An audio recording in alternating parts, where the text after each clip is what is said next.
A paz do Senhor Jesus. Deixa eu te deixar uma mensagem muito importante. Mateus capítulo 15, verso 10 diz assim: chamando a si a multidão, disse-lhes: ouvi e entendei. O que contamina o homem não é o que entra na boca, mas é o que sai da boca. Isso é o que contamina o homem.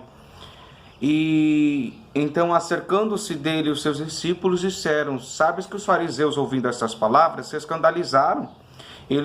Jesus, porém, respondendo, disse: toda planta que meu Pai Celestial não plantou será arrancada.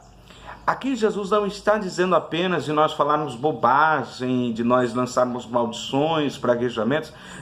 A origem desse ensinamento não é exatamente isso. Também se refere a toda a palavra torpe que o homem fala, mas é principalmente que os fariseus, eles tinham o costume de dar leis, regras orais. Que isso? Eram regras que não estavam escritas na Torá, mas que eles mesmos criavam em seu coração e lançavam aos homens. E essas regras, em vez de gerar pureza, santificação, de gerar uma dependência, uma edificação a Deus, pelo contrário, afastavam, dividiam, geravam endurecimento do coração do homem e uma piedade exterior. Isso contaminava o coração, porque as leis orais visavam o exterior e não o interior, esquecendo então das leis e dos mandamentos de Deus. Cristo está pregando, confrontando os fariseus, porque eles estavam colocando as regras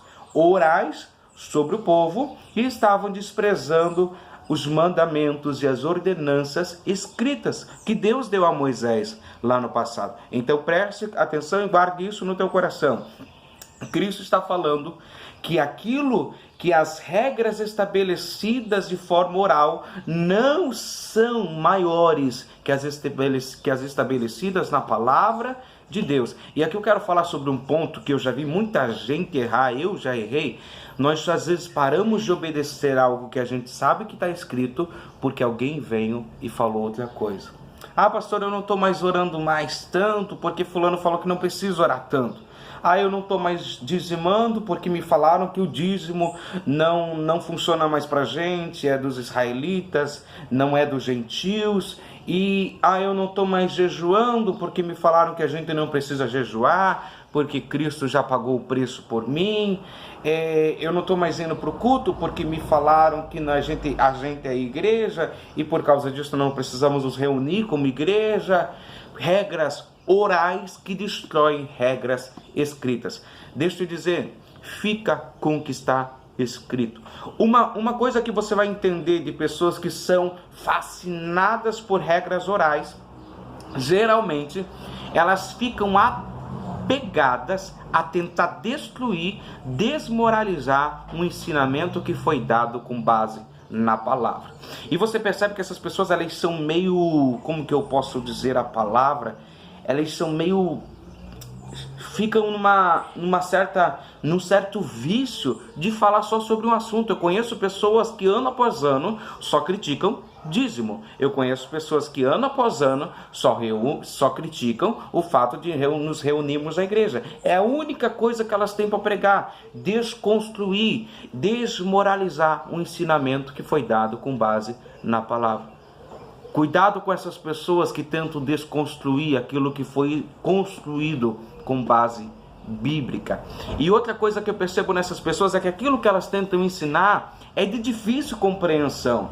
E ali já foge de Cristo, porque Cristo é simples e humilde de coração, e o que ele ensina é acessível aos mais leigos desse mundo.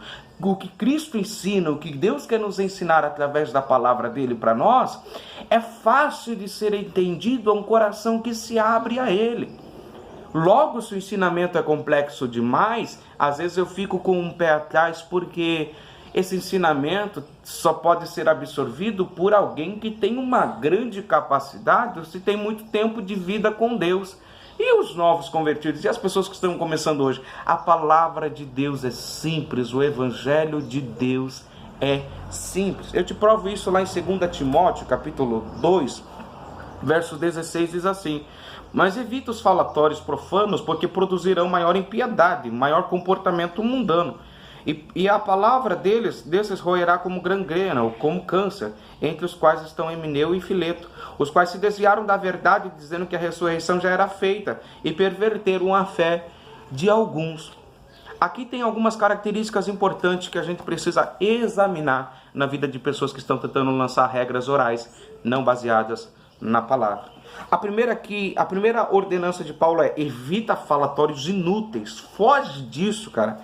E porque eles vão produzir pecado. Aqui eu me pergunto, se alguém vem confrontar o ato de eu orar 3 vezes ao dia ou mais, seja quantas vezes eu quiser, quantas vezes você quiser, se alguém vem confrontar isso dizendo que eu não preciso orar tanto, no que isso me edifica? Terei mais tempo livre. Tempo livre para quê? Para ficar à toa? Então quer dizer que é errado eu ficar muito tempo com Deus, é errado eu ficar muito tempo buscando a Deus. Outra coisa, outras pessoas que vêm dizer que não é mais certo jejuar porque Cristo pagou o preço e o noivo está conosco. Não, o noivo foi tirado de nós temos a presença do Espírito Santo.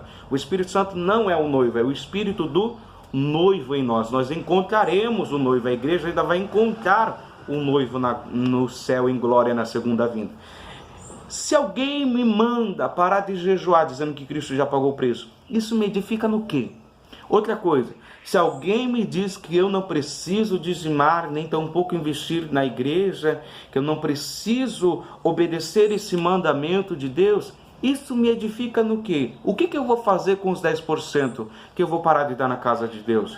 Vou gastar em besteira, vou investir em mim mesmo, vou investir nas minhas vaidades, nos meus egoísmos, porque eu duvido que exista, pode existir pouquíssimos, pessoas que não são dizimistas, mas que dão muito mais do que 10% para a obra de Deus. A maioria dessas conversas é uma desculpa de pessoas que são avarentas, gananciosas, ambiciosas e que não querem que ninguém toque no Deus delas, que é Mamon e as riquezas. Outra coisa que, olhando para essa palavra, esses falatórios produzem pecado. E a palavra deles roerá como gangrena, entre quais estão Emineu e Fileto, os quais se desviaram da verdade, dizendo que a ressurreição já era feita e perverteram a fé de alguns. É interessante que as pessoas que tentam desconstruir ensinamentos que têm sido dados de geração em geração, um dia eles já obedeceram esses mandamentos, um dia eles já estiveram na igreja, um dia eles já foram dizimistas, um dia eles já oraram muito, um dia eles já pagaram o preço do jejum, um dia eles já fizeram tudo o que eles estão tentando desconstruir. E o papo deles é que depois, como um dia chegou para mim e falou assim: não, depois de 10 anos Deus me revelou o evangelho do reino. Peraí, você se batizou em Jesus e Jesus demorou 10 anos para revelar a verdade para você? O problema não era a igreja, o problema não era o que a igreja estava ensinando, o problema era o teu coração. Na verdade, essas pessoas, elas querem dar desculpas para sair daquilo que elas não querem obedecer, daquilo que elas não estão dispostas a se submeter. Você vai perceber que a maioria dessas pessoas que tentam desconstruir os ensinamentos da igreja de hoje, elas saíram da igreja, se desviaram da verdade que um dia praticaram. Me perdoe, mas como que uma pessoa fica 10, 15, 5, vários anos praticando algo e só depois de todo esse tempo vai ter a revelação de que aquela não é a verdade? Eu prefiro crer que era a verdade e eles se desviaram da verdade, acreditando em vãs mentiras e ensinos demoníacos e estranhos, porque é impossível que a gente fique tanto tempo com Jesus, obedecendo vários mandamentos e ainda assim não perceba que aquilo é mentira. Se eu estou em Jesus, eu consigo entender o que vem dele, eu consigo entender o que vem de Deus. Então logo, se essas pessoas tiveram que sair da igreja para descobrir uma verdade, elas não estavam em Jesus. E se elas não estavam em Jesus, também não tem como eu dar ouvido para essas pessoas, porque não tem como alguém sem Jesus ensinar a palavra de Jesus. Deus te abençoe, reflita nessas palavras, preste mais atenção no que está escrito e menos no que estão tentando estabelecer só de forma oral, confusa e complexa demais. Tire esse fardo de você e fica com o evangelho, que é simples, fardo leve e suave.